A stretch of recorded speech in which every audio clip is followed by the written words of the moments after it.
Oh, gna gna gna, Raw et SmackDown, c'est de mieux en mieux chaque semaine, c'est un constat, c'est vraiment un fait, mais ferme ta gueule, Serge, ferme ta gueule! Et vous aussi, fermez vos gueules, vous aussi vous l'avez pensé, vous le pensiez, oh putain, qu'est-ce que c'est bien, on a Undertaker qui ouvre notre show, mais ferme ta gueule! Ferme ta gueule!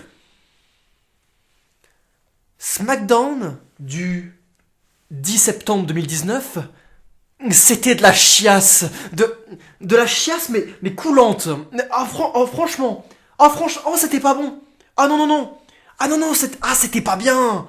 Ouah, ça, oh putain, j'ai encore mal aux fesses. C'est moi ou vous aussi?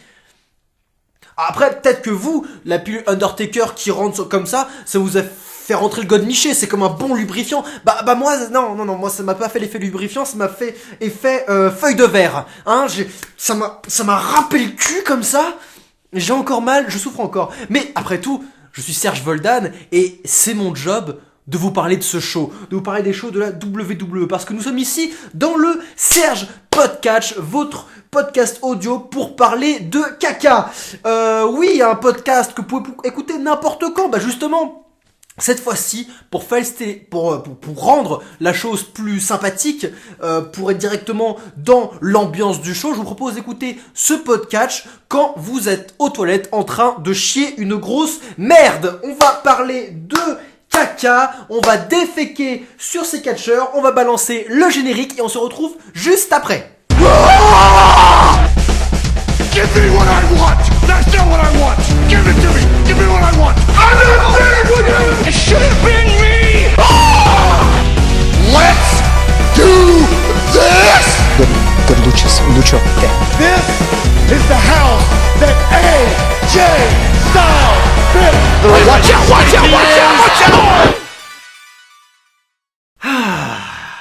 Ça fait plaisir. Hier, je me suis dit, merde, à part le King of the Ring, c'était trop bien, j'ai pas grand chose à dire au final. Bon, j'ai quand même parlé pendant 38 minutes, mais bon, c'était bien, ça c'était pas très bien, mais bah, ça va au final. Là, croyez-moi, on va s'amuser. Oh oui, on va s'amuser. Comme d'habitude, on va parler de ce show segment par segment, en commençant par notre ouverture que j'ai déjà mentionnée, l'entrée d'Undertaker. Hier à Raw, c'était l'entrée de Stone Cold Steve Austin qui servait une storyline, qui était là pour servir l'histoire de Seth Rollins contre Braun Strowman avec Edge et Styles qui cassait les couilles. Ça servait une storyline. Là, on a eu Undertaker qui est venu...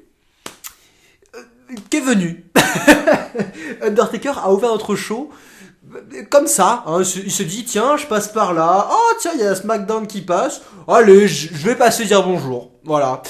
Donc il rentre sur le ring, la foule est à fond, on chante Undertaker malgré tous ces matchs calamiteux de fin de carrière. Donc comme pour Stone Cold, il revient sur sa carrière et il dit que nous sommes dans une nouvelle ère de superstar. Oui c'est vrai, Undertaker, nous sommes dans une nouvelle ère de superstar et Sami Zayn va rentrer sur le ring. Sami Zayn toujours aussi chiant, il parle, c'est un babbleur de première, ce que j'aime beaucoup chez Sami Zayn, c'est vraiment quelqu'un que j'aime beaucoup en termes de catcheur. Il va commencer par montrer tout son respect à Undertaker comme le faisaient Seth Rollins et Braun Strowman avec Stone Cold, mais va lui dire poliment que sa fin de carrière elle est à chier et que comme il l'a dit on est dans une nouvelle ère de superstar, donc il n'a plus qu'à quitter les rings pour laisser les jeunes faire leur travail. Bah oui, Sami Zayn, t'as complètement raison. Moi, quand j'ai vu Undertaker là à SmackDown, j'avais qu'une envie, c'est qu'il se barre ou alors qu'il serve une histoire. Là, il ne servait à rien. Donc j'étais à 100% pour Sami Zayn. Il avait complètement raison. Malgré le fait que Sami Zayn soit un peu prétentieux, qu'il ait une grande gueule et tout, il avait raison. Undertaker n'avait rien à foutre là. On sait pas, il a fait perdre du temps au show pour rien du tout. Donc Undertaker commence à quitter le ring. La foule hue. Moi j'étais oui, il sort du ring, connard. Mais non, il rentre, il fait un chokeslam à Sami Zayn, et puis on entend sa musique et il s'en va. Voilà, Undertaker est toujours là. Ce segment, ça va vous dire que ouais, Undertaker est toujours là. Bah ouais, je sais qu'il est toujours là. Je sais, ça fait 36 000 fois qu'on croit qu'il se retire, mais non, il est toujours là. Et je commence à en avoir plein le cul, Undertaker. C'est un de mes catcheurs préférés et tout, mais putain, mais prends ta retraite, bordel de merde, prends ta retraite, surtout si c'est pour venir à un show pour rien. Vous savez, ça, c'est ce genre de segment qui ne sert qu'à faire bouger la foule. C'est la seule utilité. On va ouvrir le show avec un Undertaker, comme ça la foule va être, ouais, va acclamer et tout, mais... Putain, bon. Donc notre vrai show, le vrai show commence avec des coulisses, des segments en coulisses concernant le King of the Ring. Segment King of the Ring qui se terminera avec notre main event, c'est la dernière chose dont nous parlerons. Mais commençons par parler donc de ces segments en coulisses, excusez-moi. On a notre bon Shane McMahon qu'on n'avait pas vu depuis longtemps à la télé. Enfin, le revoilà. Qu'est-ce qui nous avait manqué? Pas du tout. Shane, notre bon Shane, il convoque Chad Gable, notre demi-finaliste du tournoi, et lui explique que Elias ne pourra pas combattre ce soir. Je ne sais pas si c'est parce qu'il est à l'hôpital ou si c'est concernant une storyline. Je n'ai vu que les highlights, du coup ça n'a pas été mentionné. Mais bon, disons qu'on va penser qu'il est blessé, hein, comme Drew McIntyre, qu'il est blessé, donc il ne pourra pas combattre ce soir. Et donc, mais bon, vu que le King of the Ring est un tournoi prestigieux, il faut quand même trouver un remplaçant. Il ne peut pas aller en finale comme ça. Chad Gable est ouais, merci Shane. Mais qu'est-ce qu'il est naïf ce con, mais qu'est-ce qu'il est naïf, on sait tous où ça va. On sait tous où ça va. Et évidemment, plus tard, Shane McMahon reconvoque Chad Gable et dit écoute, j'ai eu l'accord d'Elias et ce sera donc moi le remplaçant. Je suis en demi-finale et on va se battre pour déterminer qui arrivera en finale du tournoi King of the Ring. Allez vous faire foutre! Et ouais, on a encore notre Shane McMahon. Déjà que la demi-finale contre Elias ne m'intéressait pas du tout. Mais alors là, contre Shane McMahon, vous êtes sérieux, sans déconner. Sans déconner. Bon. Plus tard dans le show, Shane McMahon va aussi convoquer Kevin Owens et va l'obliger à être l'arbitre spécial parce que, comme on l'a mentionné plus tôt, il le tient par les couilles. Parce que s'il fait une connerie, il le vire. Mais aussi, s'il sert bien Shane le récompense avec de l'argent pour subvenir aux besoins de sa famille. Dans l'histoire c'est correct, mais encore une fois on a Shane McMahon en demi-finale du King of the Ring. Ce mec est obligé d'être là. Ça ne m'avait pas manqué, hein. Franchement il nous avait pas manqué. On verra bien le résultat du main event, je n'en dis pas plus pour l'instant. The Miz affronte Andrade Cien Almas comme ça. Non, c'est pour builder le match contre Nakamura. Et comme je l'ai dit, c'est pour builder le match contre Nakamura. Donc on connaît d'avance le résultat. Évidemment que le match est bon. Tous les matchs d'Andrade sont bons. Et en plus, il y a toujours Zelina Vega qui renforce l'émotion du match avec ses gueules over the top. Elle fait de ses gueules à la Paul Heyman qui sont toujours très drôles mais qui donnent beaucoup d'émotion au match. Mais bon, c'est un match pour builder, pour donner du momentum au Miz, donc évidemment, c'est ce dernier qui gagne. Et ça me fait vraiment chier pour Andrade. Andrade, je l'avais mentionné dans mon top des meilleurs catcheurs, c'est l'un des meilleurs. Je pense que il est dans les 5 meilleurs lutteurs in-ring de la fédération. Sans déconner, il a un personnage, c'est le meilleur in-ring, il a une manager pour les promos, et le gars perd tous ses matchs et n'est pas dans des storylines. Encore une fois, je comprends la décision, parce que vu que c'est pour donner du momentum au Miz, c'est normal qu'il remporte, mais pourquoi lui donner Andrade comme adversaire? Pourquoi on lui donne pas quelqu'un comme, je sais pas moi, Shelton Benjamin? Parce qu'il ne sert à rien, on va pas se mentir, et il a pas un personnage. Ou alors mieux, Sami Zayn, qui est le manager de Nakamura, ça mettrait un sens. Mais non, Sami Zayn, il préfère se faire défoncer dans l'opener par Undertaker. Putain de merde. C'est comme ça qu'on enterre ses talents. C'est comme ça qu'on enterre ses talents au fur et à mesure, en leur donnant des défaites sans raison, dans des storylines où ils ne sont pas impliqués. À la fin du match, Nakamura place un Kinshasa sur Miz, et c'est du classique. Franchement, encore une fois, je comprends la décision, mais l'adversaire n'est pas le bon. Jamais donner Andrade comme ça en pâture, putain. On passe à un petit match féminin, Mandy Rose contre Nikki Cross. Ça, c'est une rivalité que j'aime beaucoup. La rivalité Sonya Deville et Mandy Rose contre Nikki Cross avec Abyss, j'aime beaucoup ça. Parce que je veux que Mandy Rose et Sonya Deville gagnent les ceintures. Je veux qu'elles les gagnent. Elles doivent les gagner. C'est pour ça que je suis impliqué dans cette storyline. Et le petit match, en soi, était pas dégueu. Mandy Rose, avant le match, a fait une petite promo en se moquant de la gueule de Nikki Cross. Elle la traite de face de rat. Du Mandy Rose, parce que Mandy Rose c'est un peu la bimbo de SmackDown. C'est logique, ça va dans son personnage, et donc c'est logique. Ça vaut ce que ça vaut, mais en tout cas, s'il y a bien une personne pour traiter Nikki Cross de face de rat, c'est Mandy Rose.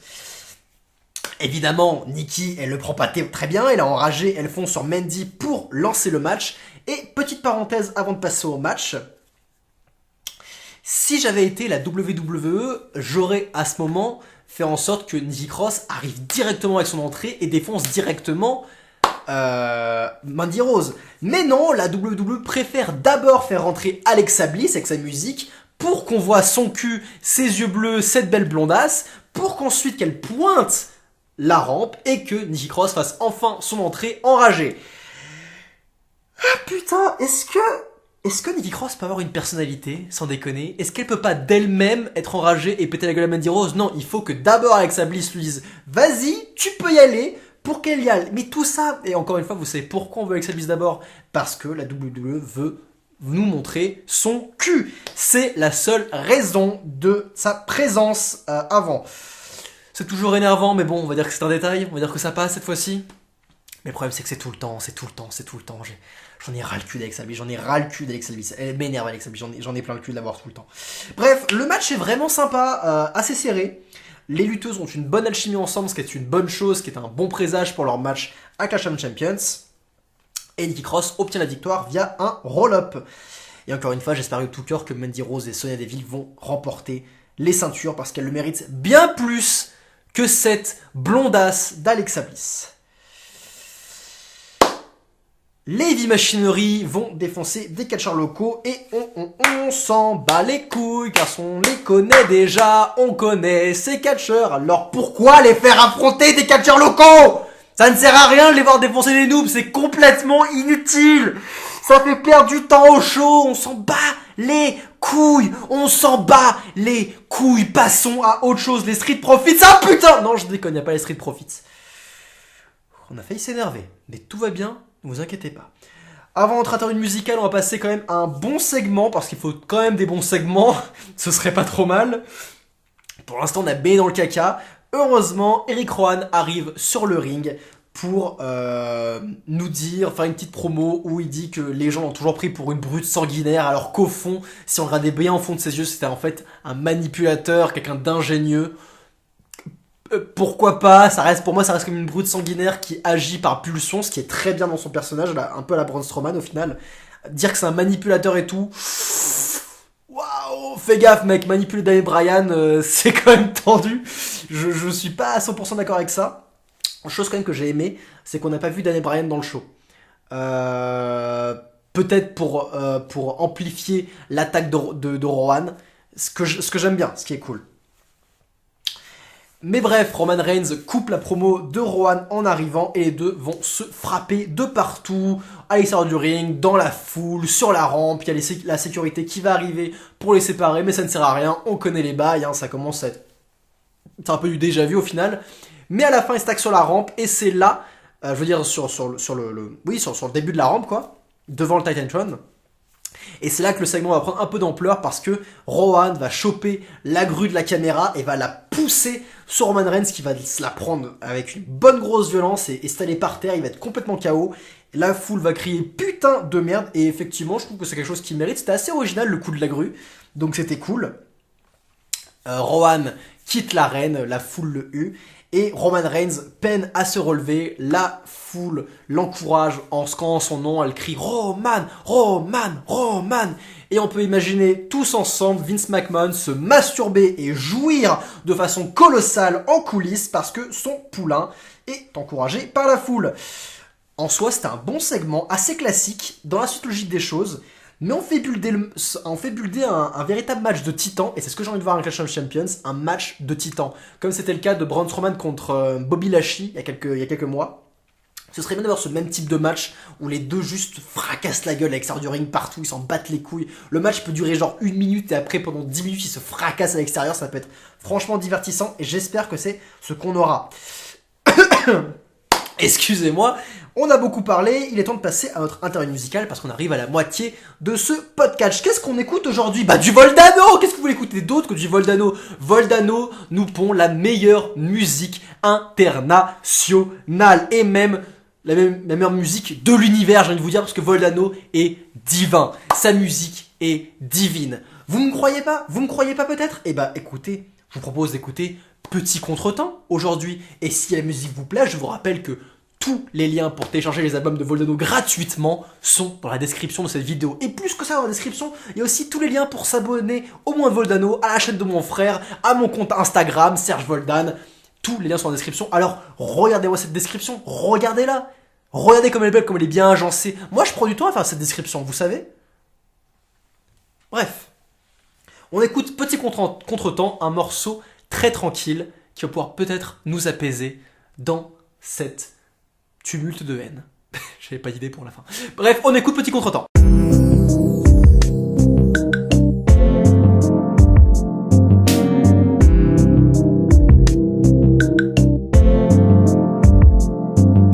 Erreur mathématique.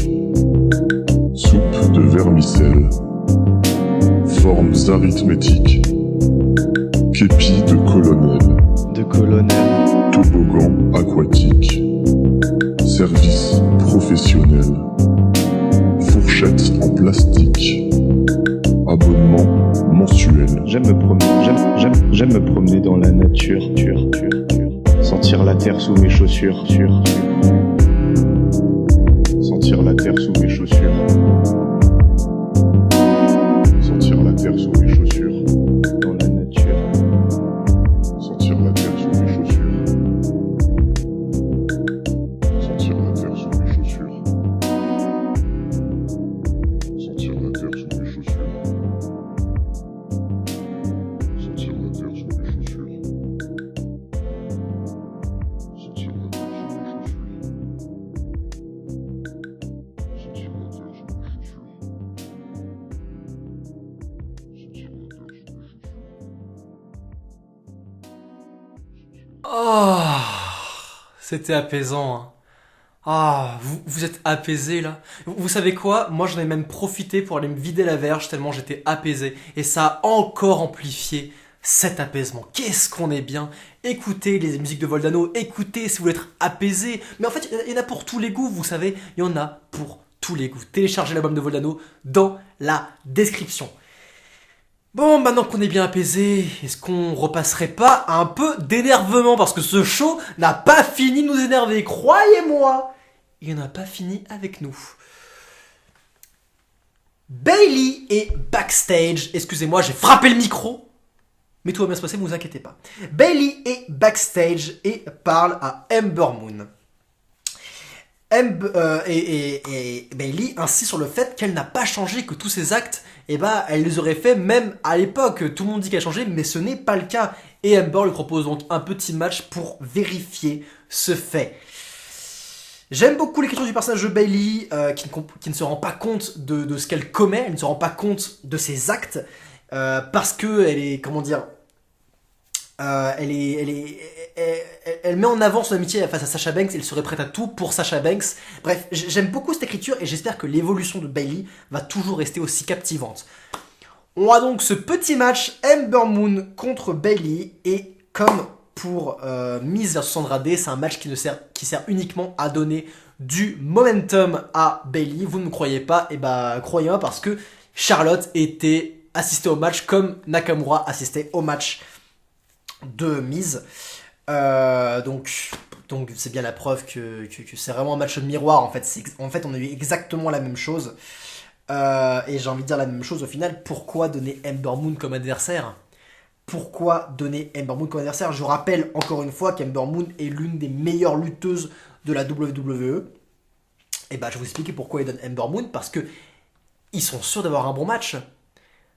Avec Ember Moon comme adversaire, Bayley est sûr d'avoir un très bon match. Donc, l'effet de sa victoire va être amplifié. Le momentum qu'elle va acquérir avec cette victoire va être amplifié. Le fait qu'Ember perd tout le temps, ça, ils s'en branlent.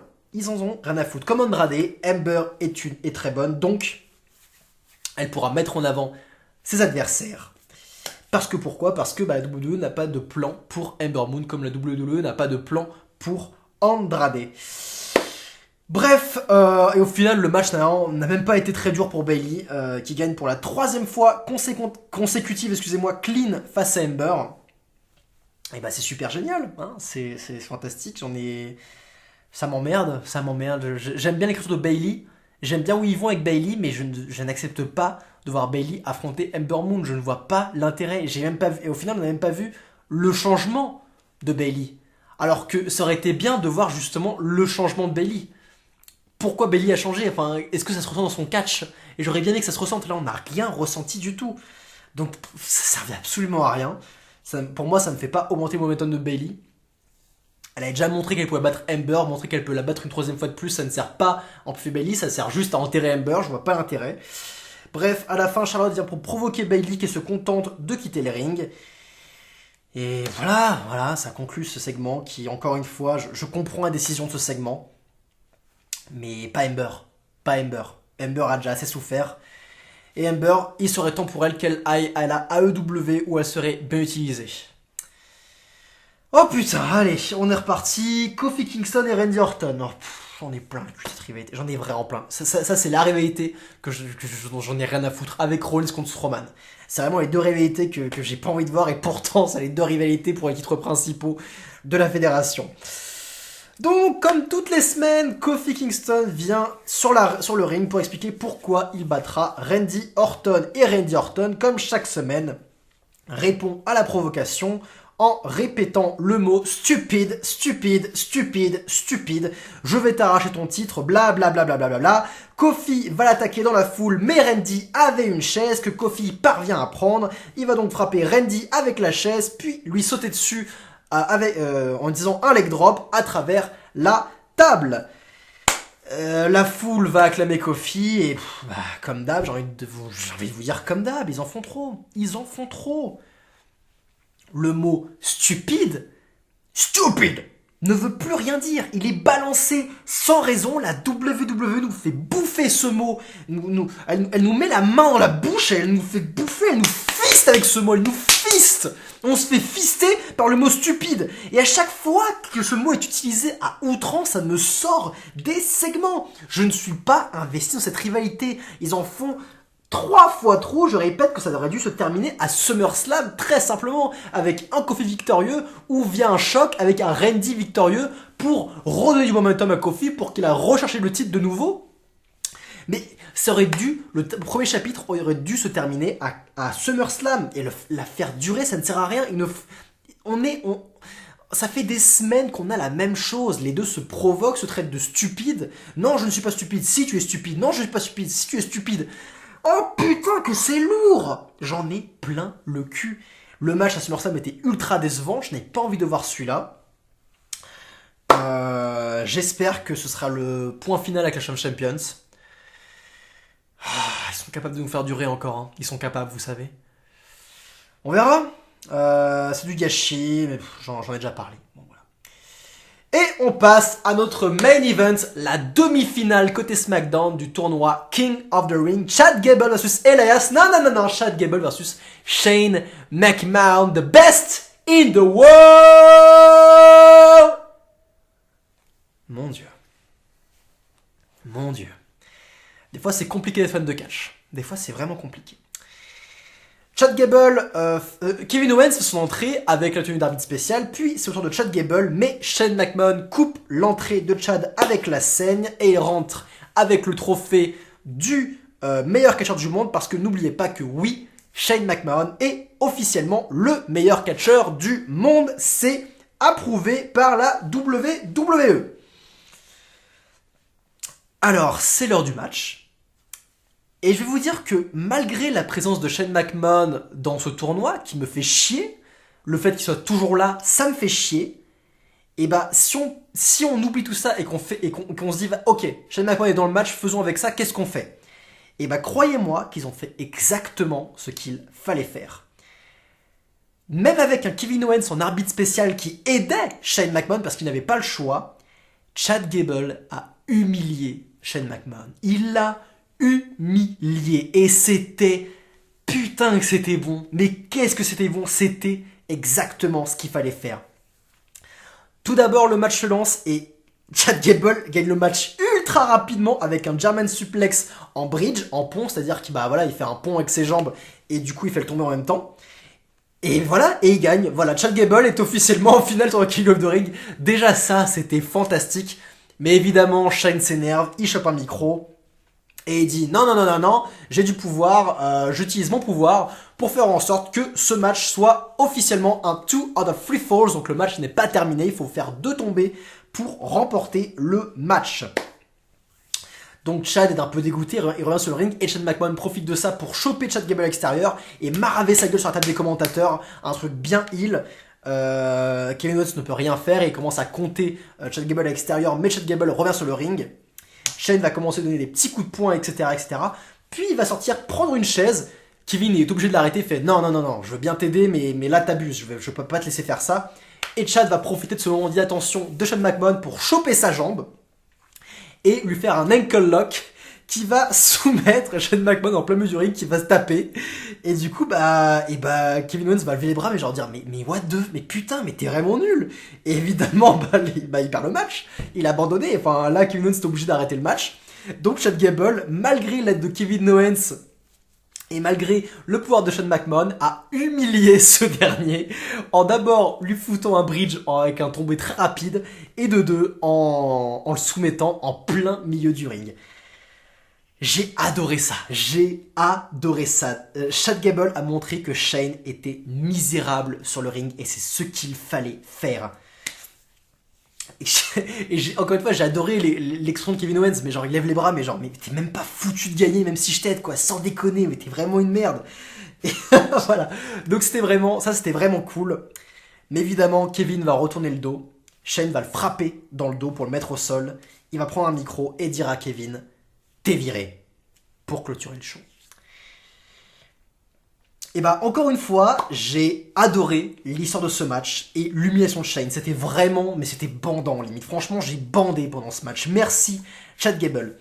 Maintenant, il vire Kevin Owens, donc techniquement, il n'a plus le contrôle sur ce dernier. Donc on va sûrement aller dans une storyline où Kevin va défoncer Shane McMahon, comme c'était le cas il y a quelques mois, il me semble. Il va le défoncer chaque semaine pour mener à un match à Hell in a Cell, où Shane va pouvoir sauter de très très haut de la cage pour, on l'espère, se tuer une bonne fois pour toutes. Bilan, c'est l'heure du bilan. C'était pas bon, hein. Non, c'était pas bon. Malgré ce dernier segment qui était franchement très très très cool. Le show n'était pas bon. Tous les segments dans l'ensemble étaient pas très intéressants, prévisibles, et encore une fois, les seuls bons moments, c'était la baston entre Roman et Rowan, ainsi que la surprise de la demi-finale King of the Ring, qui s'annonçait à la base catastrophique, on le rappelle. Maintenant, on le sait, notre finale est Chad Gable contre Baron Corbin, et je le répète encore, mais pourquoi Baron Corbin ? Les gars, vous aviez Samoa Joe. Vous aviez construit une histoire entre Samoa Joe et Chad Gable. J'ai envie de voir les deux s'affronter. Je n'ai pas envie de voir le Baron, putain de merde. Pourquoi avoir pris cette décision ? Je n'ai pas envie de voir Baron Corbin contre Chad Gable. Alors que tout le monde, j'imagine, a envie de voir Samoa Joe contre Chad Gable après ses provocations. Et je sais pourquoi ils ont fait gagner le Baron, parce qu'ils ont fait ça pour faire genre, on sait tous que Samoa Joe va gagner. Mais non, c'est Baron Corbin. Ah, vous êtes surpris, vous êtes énervé, blablabla. Haha, on a réussi notre coup, les fans sont énervés. Mais non, ça ne hype pas notre show parce qu'encore une fois, si on a Samoa Joe contre Chad Gable, je vous le dis carte sur table, je ne sais pas qui va gagner. Alors, Baron Corbin contre Chad Gable, je ne sais pas qui va gagner non plus. Mais j'ai quand même il y a quand même plus de chances que Baron Corbin l'emporte. Alors que Samoa Joe contre Chad Gable, il y avait tout. Il y avait vraiment pas grand chose d'histoire, mais ils auraient tout construit le reste sur le ring et ça aurait été beaucoup trop bien. Là, en pay-per-view, alors je suis ravi que Chad Gable ait un match solo en pay-per-view, c'est génial pour lui. Mais putain, Baron Corbin quoi, Baron Corbin. Bref, la WWE tout craché, hein. André Almas, Samoa Joe, Drew McIntyre. Oh non, c'est pas dingue. Hein. On préfère le Miz, Shane McMahon et Baron Corbin. Ils sont plus sexy. Hein. Allez vous faire foutre. Taker a ouvert le show. Je sais pas pourquoi. Heavy Machinery défonce les catcheurs locaux. Pourquoi ? J'en sais rien. Alexa Bliss fait son entrée à la place de Nikki Cross. Pourquoi ? Pour montrer son cul. C'était pas fou. C'était pas dingue. C'est donc notre dernier show menant à Clash of Champions. Je vous ferai bientôt une vidéo prédiction de Clash of Champions. Je pense qu'elle arrivera vendredi, j'imagine. Sûrement vendredi. Demain, nous aurons la petite review de NXT qui s'annonce bien meilleure. Je rappelle que nous allons avoir Shayna Baszler contre Rhea Ripley, quelque chose que j'ai vraiment envie de voir. Et aussi Johnny Gargano qui va sûrement annoncer, j'imagine, son départ de la NXT. Nous verrons bien. Mais en tout cas, j'ai hâte de voir NXT demain. Est-ce que j'ai hâte de voir Clash of Champions ? Oui et non. Pendant la prédiction, je vous en parlerai, mais la moitié des matchs, j'en ai rien à foutre, et l'autre moitié, je suis plutôt hypé. Donc, on verra tout ça. Moi, je vous dis à demain, les Voldanites. C'était Serge Voldan. Je vous fais de gros bisous. Et essayez de vous masturber sans penser à moi. Au revoir.